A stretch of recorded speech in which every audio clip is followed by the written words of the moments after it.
Good morning. It's just gone 8:10 on Tuesday the 12th of July.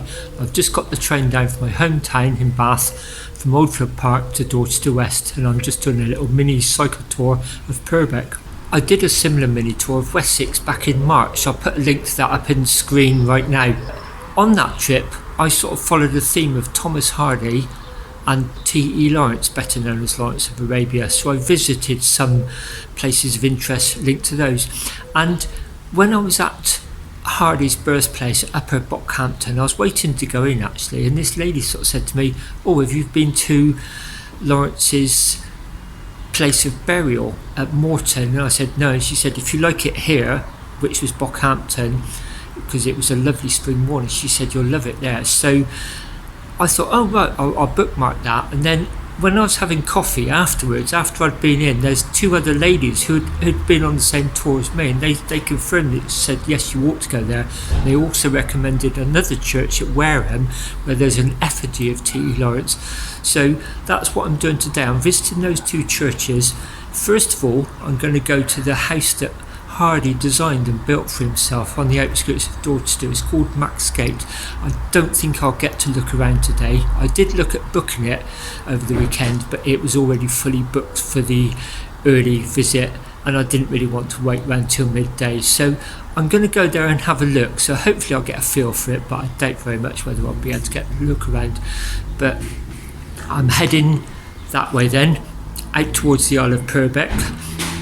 And then I'm going to deviate south from Wareham down to Swanage, and I'm going to look at bivvying on the Jurassic coast somewhere. Hopefully do a beach bivvy. I've actually got a new bivvy bag. I've got a new pillow after I desecrated the one on my Norfolk trip. I've also got some new audio equipment for the camera, so hopefully I'm going to be able to improve the sound on the videos coming up. So all about that later on. First of all, I just want to get on the road and get into Dorchester and have a look around. First things first then, just popped up to Greg's to get myself a roll for lunch and stopped and had a coffee. I just love this pedestrianised street in Dorchester. So there's the very iconic church tower you see as you're driving up the main road. There's Antelope Walk there. A lot of the museums are down that way. That's pretty much the direction I'm heading actually, but I just come to love this place. I said I've got a new bivvy bag. Well, I got a tax rebate recently. I splashed out on a new bivvy bag and a microphone and some lighting for my video, and when I get to camp tonight hopefully it's going to improve the sound quality, because it wasn't until my last video when I was doing some overdubbing on the laptop I realised how poor some of these inbuilt microphones are. And this also allows me to put a windsock on, so hopefully that's going to reduce the wind noise on upcoming videos. About the new bivvy then, it's a gear top. I'm not actually going to review it because I don't do reviews, but I will show you me setting it up tonight, and I'll explain why I bought it, some of the features I like on it, and one or two of the ones that I don't. It's always a trade-off, isn't it, when you buy kit, but I think the benefits outweigh the negatives. Just heading back down the bottom of town now, turning left, heading out of town towards Maxgate. We're experiencing a really hot heat wave at the moment in Britain, and this hat, although it's black with the white stripe, is very thin. And it's the coolest hat I've got to protect myself from burning, but not to overheat, so hence the black cap.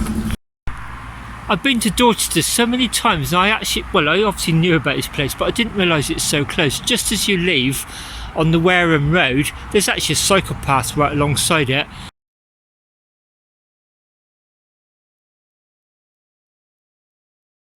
And here's Maxgate.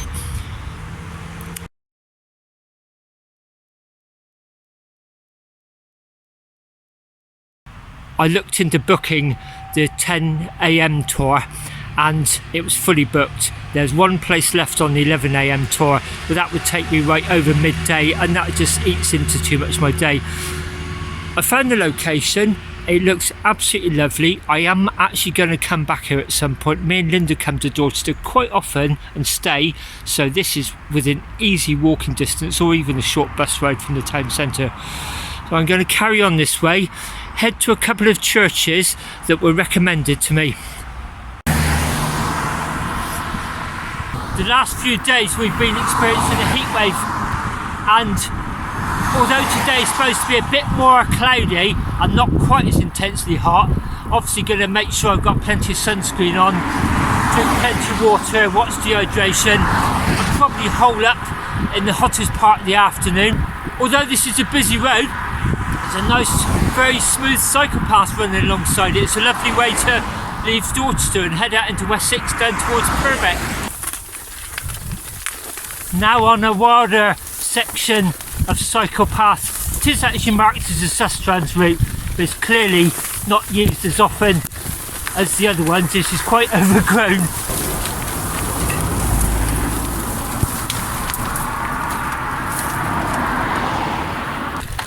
Oh, that's good. Leaving that main road, joining a minor road. So that overgrown section did make sense.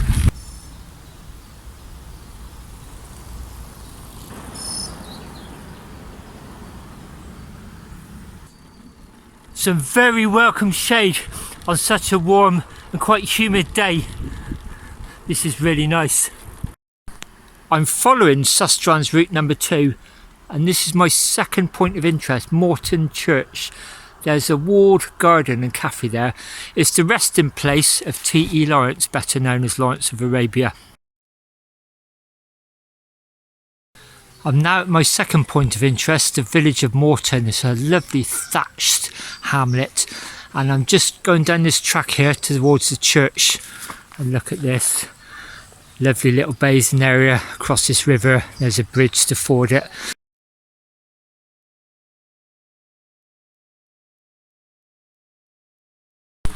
Hello.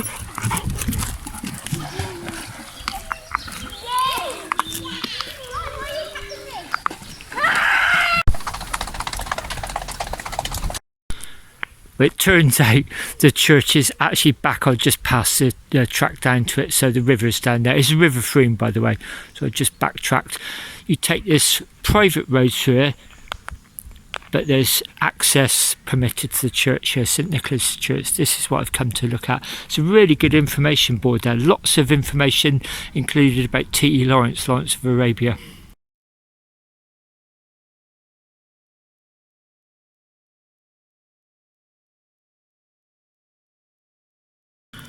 I won't go through all of this. I'll put a link to this in the description below as usual, but just go through the key points. Thomas Edward, that's what the TE stands for, also known as Lawrence of Arabia. It says here, worked as an archaeologist in Carchemish, Syria, where he gained knowledge of Arabs. In 1914, he joined the War Office and was posted to military intelligence in Cairo. I've heard rumours that while he's studying at Oxford, he was recruited by one of his professors into MI5, but again, that's speculation. I'm not sure how much truth is in that story. I think the story of Lawrence of Arabia is fairly well known. There's some good pictures of him there, and he's in as well-known Arab headdress. I referred to it in my March video that he came back and he just walked away from the establishment, and he joined the RAF as a aircraftsman. In fact, he'd actually risen to the rank of colonel in the First World War, so that was quite a step down to become an aircraftsman. He changed his name as well. He'd written about his adventures in Arabia during the First World War and had sort of managed to really capture the public's imagination with that, I guess, hence the Lawrence of Arabia legend. He retired to Clouds Hill in 1935, where only a few months later he was involved in a fatal motor crash on his motorbike. His final resting place is in a nearby cemetery at Morton. I'm going to have a look at that shortly. What I found interesting was it says here, it is also interesting to observe that his mother, who was in China at the time, chose the wording of the headstone and preferred to have him remembered as a scholar rather than for his military achievements that have made him famous. I remember reading somewhere, or hearing maybe, that Neil Armstrong, the first man on the moon, wanted to be remembered more as an engineer than the astronaut. It's a picture of Churchill at his funeral.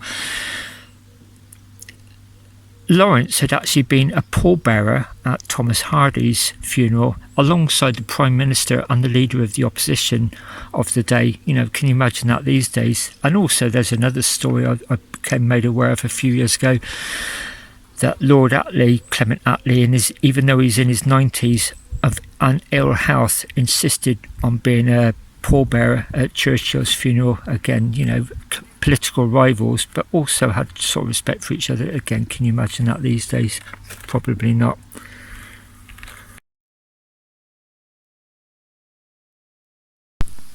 Gosh, your first impression as you come in here is how airy and light it is in here. Most churches are quite dark and got that musty sort of feel to them.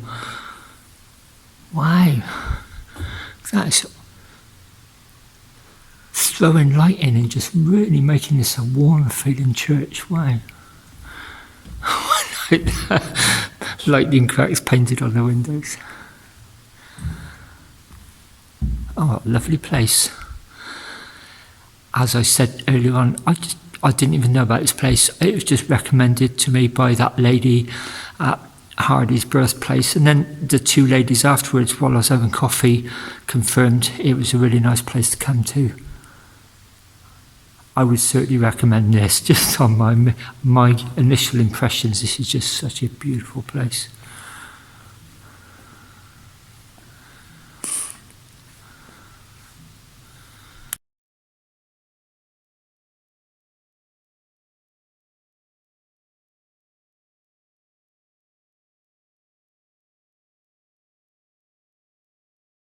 I've had a nice look around the church, bought myself a guidebook and some postcards, and I'm doing exactly what that lady said she often did here. Just sat in the churchyard on this seat and just really enjoyed the moment.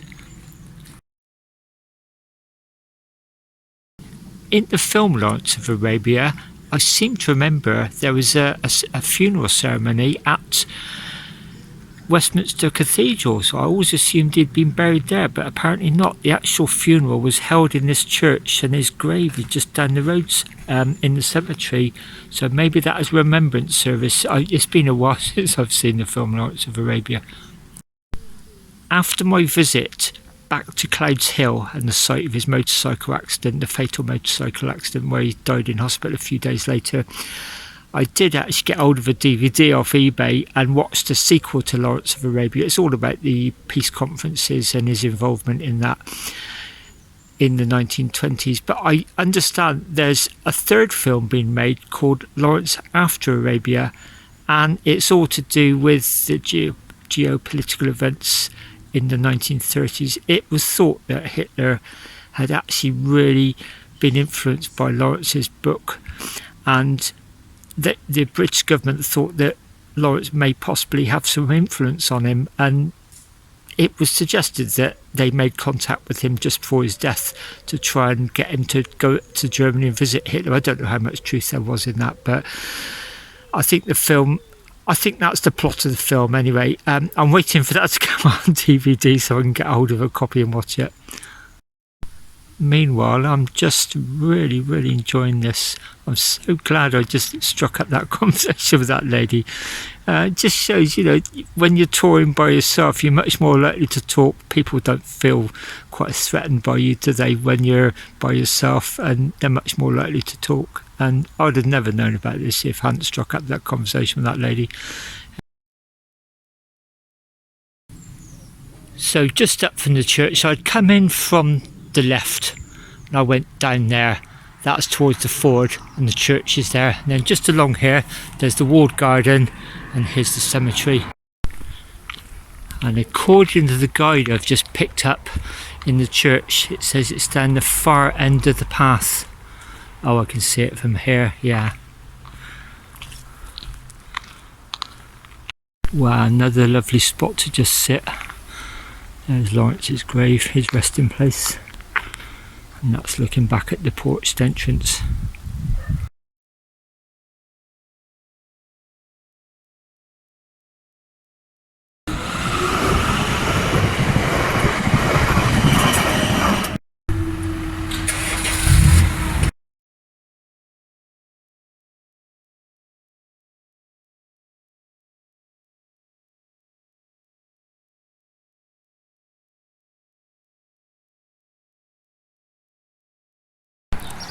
I'm now at the north side of Wareham. I've just crossed over the River Frome. I will be heading back there. I've just done a dog leg up here. I'm going to stop and have my lunch on the river. Actually, there's a really nice picnic area there. But I've come to visit St Martin's on the Wall Church. It's an Anglo-Saxon church. Gosh, look at a bird's nest in one of the windows. Oh, another one as well. In there, I think I can see it from here actually, is a carved effigy to T.E. Lawrence of Arabia. It was by his friend Eric Kennington. Not quite sure why it was here, so I'll probably learn as I go in. But as usual, I'll drop a link to this below. If you're watching it on YouTube, if you're watching it on Facebook, it'll be in the description above.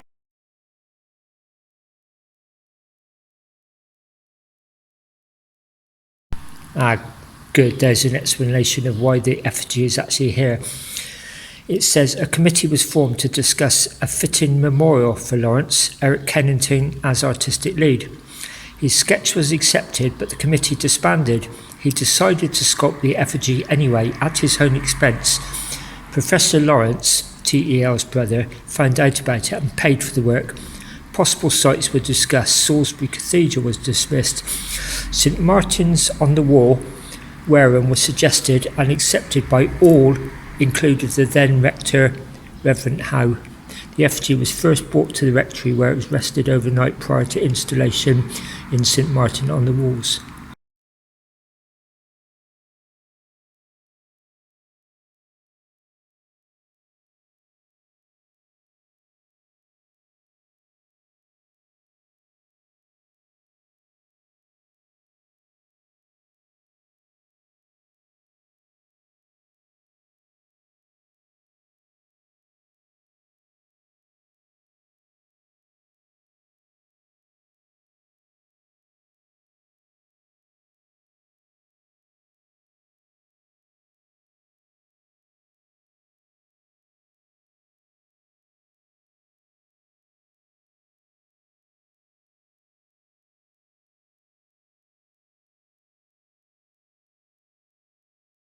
Just going to spend a while here. You can see it's a popular place for people feeding birds and just having picnics with their children, families, river trips, paddleboarding, little canoes, pub lunches. There you go, there's a couple of young people coming under the arch of the bridge.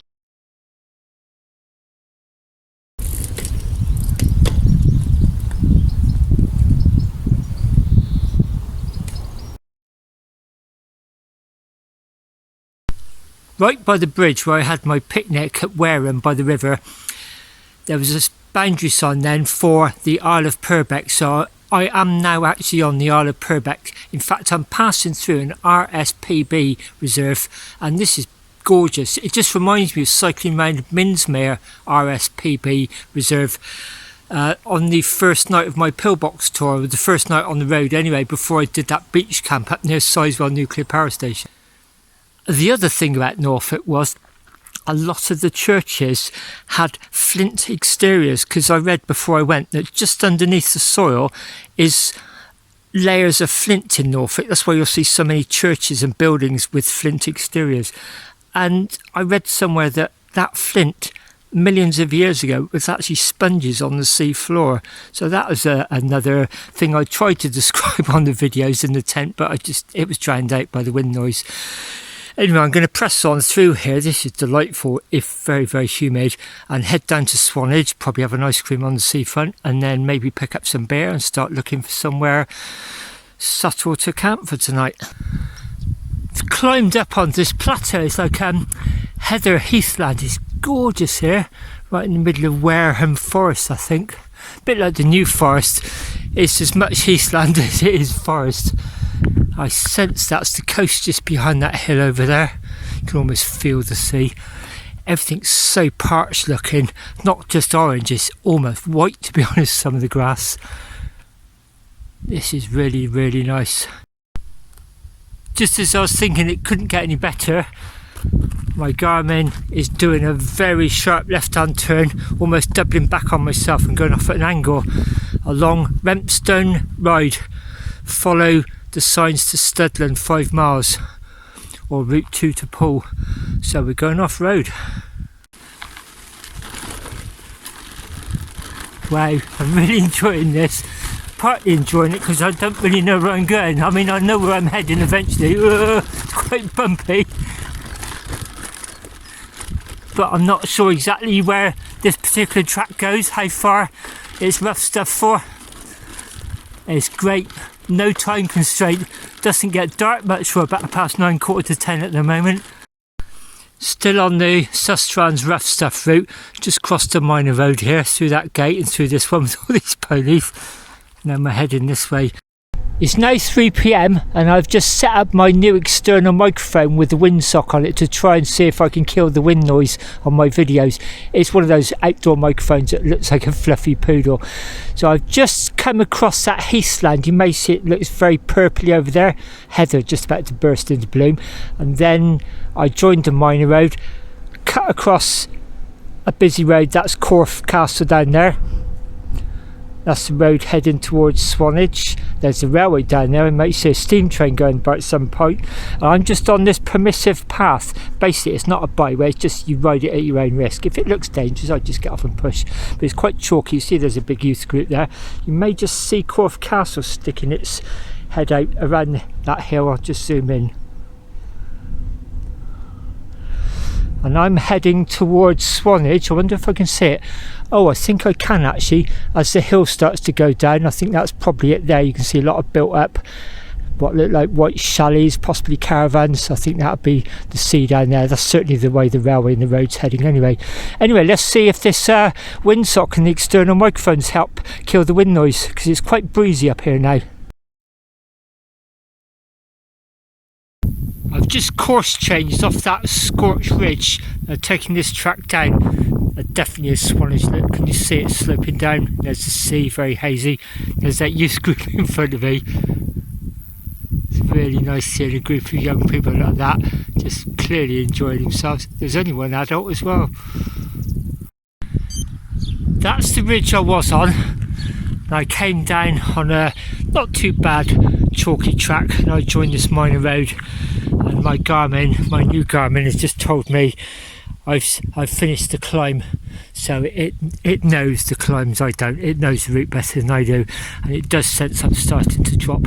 Whether there's any more ups, I'm not sure. There's a sea through there, so I haven't got the external microphone on now. I'm still waiting for a clip which is attaches to my phone to my selfie stick. I'll show you what I mean when I get to the campsite. I've got a rig that I can rig up for hand holding or a tripod, but for portable shots like this I'm still prone to wind noise. I'll show you what I mean when I get to the camp, but hopefully that'll be a thing of the past in the next week or so. So I've just dropped off that big chalk ridge up there, joined this minor road, crossing the heritage railway, and look what just happens to be coming by. The 1604 to Swanage. Let's give them a wave, see if they give us a wave back. Alright.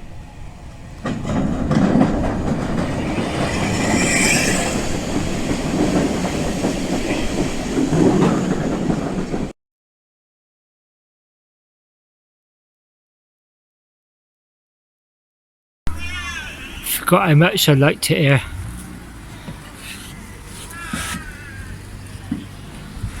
A few years ago, after me and Linda sold the car, we just decided to come here on the steam train. I saw it on the Open University programme where they replicated an old Victorian seaside holiday arrival on the steam train, and I thought, hey, I wouldn't want to go at that.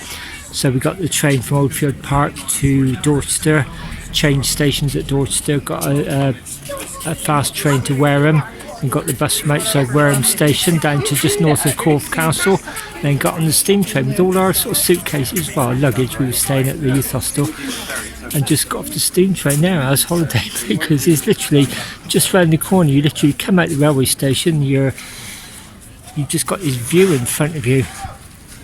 That was an amazing experience actually. That was our first trip after we sold the car. Very fond memories of that, and we just realised at the time, hey, yeah, that was a good idea, getting rid of the car.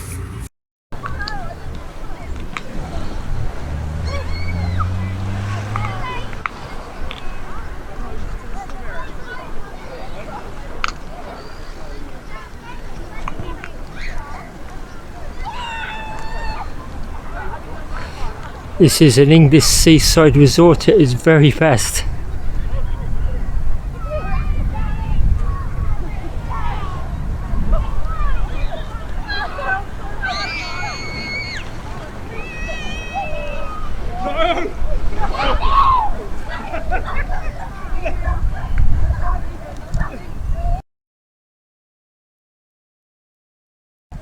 I'm just really enjoying relaxing at Swanage and taking it all in. Very busy, as you can see. It's so nice seeing an English seaside resort so sort of used and well supported. There's people swimming, there's those surfboards that people paddle and swim on, some canoes out there. It's almost like a couple of degrees above the horizon. There's almost like a band of orange haze along there. Some white cliffs over there. I wonder if that's the Isle of Wight I'm looking at. I just lost my bearings there. So that big headland out there, I think that's like Studland round there, and round the corner would be like Poole and the Sandbanks Ferry. So that's the ridge I was riding along before I carried on. And I sort of got along there, but as it was, I sort of like came down, sort of came in at a diagonal, crossed that railway, eventually came in on that road there. You may see it's 5:15. So I'm in absolutely no hurry to sort of like look for somewhere to sleep tonight. There's a co-op along there, I seem to remember, near the railway station, so I'll go along there, pick up some beer, hopefully a tin of something, beans and sausages for my breakfast in the morning. I've got coffee and saccharin with me. I think I may head up onto that grassy sort of headland up there. I seem to think there may be some lookout towers up there, although I may be confusing that with somewhere else I've walked, maybe Watchet or Minehead or somewhere like that. The great thing is I've like put a route in with the Garmin to a possible place to bivvy, so I'll just follow the Garmin and see where I head. But yeah, I'll certainly have a look up there.